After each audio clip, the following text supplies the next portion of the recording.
In 2009, I was diagnosed with thyroid cancer. I was actually headed into surgery for a complete radical hysterectomy at the time. And they found this little nodule, and the doctor said, you really need to get it checked out. We did the biopsy, and they said, you need to have it removed. So this took precedence, and I'm so glad it did, because they actually removed the thyroid nodule. I did whatever they told me to do. I did the radiation, and the follow-up scans from that point on for the next 3 months showed lymph node involvement. I'm number 13 in my family to have had cancer, 10 of whom had died. So I knew that it was pretty serious when it was in the lymph nodes. It just was a really scary word, cancer. When they found it in my lymph nodes, I actually began to see a lot of different doctors because I wanted the best doctor. So they told me things like, we will pluck it out one by one. We can pluck your lymph nodes out one by one. We can do a radical neck dissection. And when I began looking at holistic or alternative treatments at that time, I went to see a very well-known doctor in Houston who's alternative and who wanted to do chemotherapy. And so at that point, the Gerson therapy really resonated with me. So I began implementing as much of the Gerson therapy, integrating my own healing plan.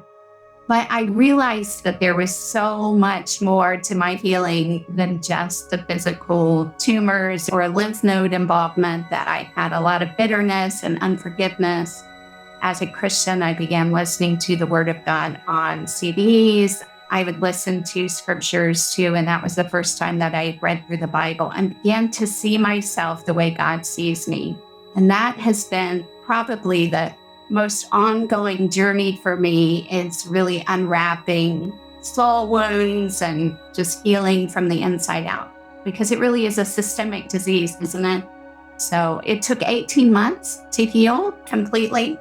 And I did things like 25-pound bags of carrots every week. I really overdosed on juicing, and I did a lot of detox. I did a vegan diet. I did the Hippocrates soup. And I took a step back from work. I was very much a full-time career-oriented person. I stepped back from that and worked part-time and took care of my kiddos and just really changed a lot of things.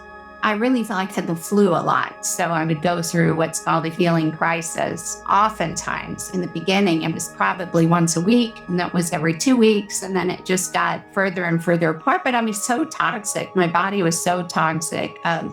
So many things. I believe that was just my body's way of helping get that out and responding to that. There are so many things that happened during this time. And this really is why I think community is so important for people when they're walking through this journey. I believe that healing happens in the home. I don't believe healing happens in the doctor's office, whether they choose to do radiation or chemo, or in Mexico or Italy or Germany or any of those places. Healing doesn't happen there. Healing happens in the home. And so when we get that in our mind, number one, healing is going to happen in the home. Number two, God is not going to guide us into a pathway that's going to be full of chaos for our lives. I do not believe that. I do believe that if people are led to go to Mexico or something like that and they can afford it, ask for money. We have not because we ask not. I tell our kids, we live by this: God's will, God's bill. He wants us to pick ourselves up, dust ourselves off, put on the armor, and walk this life out with strength. Whether you have 5 days to live or 25 years to live, you have a purpose, and He's got a purpose and a plan for you. And that is so important that we believe that. And that's where community happens. And that's so important to do, because all of us come into cancer, all of us. I've not met one person that does not have deep soul wounds, including myself, that need to dust them off. And sometimes it takes peeling them off, and it's hard, and you need a little more help. Our groups focus on 3 things: rebuilding the body, restoring the soul, and renewing the spirit. We get to be the conduit to help people to start community education, support groups, and really laying out that foundation of hope for them. 2013, Feeling Strong brought in our living room a small group of people together that I had seen, some on the internet, some were my next door neighbors, my best friend, people that I had helped in their journey. we all came together and we just really began to pray and seek the Lord about what He would want us to do to help the community with finding truths, with sharing our stories of hope. Like, what can we do? And felt like He led us to do a holistic, faith-based conference in 2013. We realized real quick that we needed to write curriculum, establish a foundation and a structure, help train these group leaders, put a system in place, build a website, put a group portal together. And we continued to do that over the next year and a half, and then it blew up. We have supported over 350 groups around the United States and most of the states, Canada, and like 8 international countries since we started.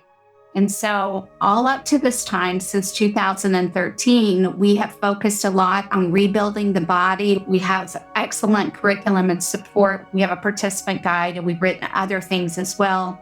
We have group leaders that are either cancer thrivers or caregivers or some practitioners. All 3 of those really have different personalities.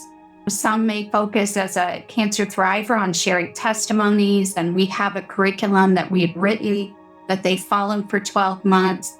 We have group leaders that have been leading for almost 5 years now.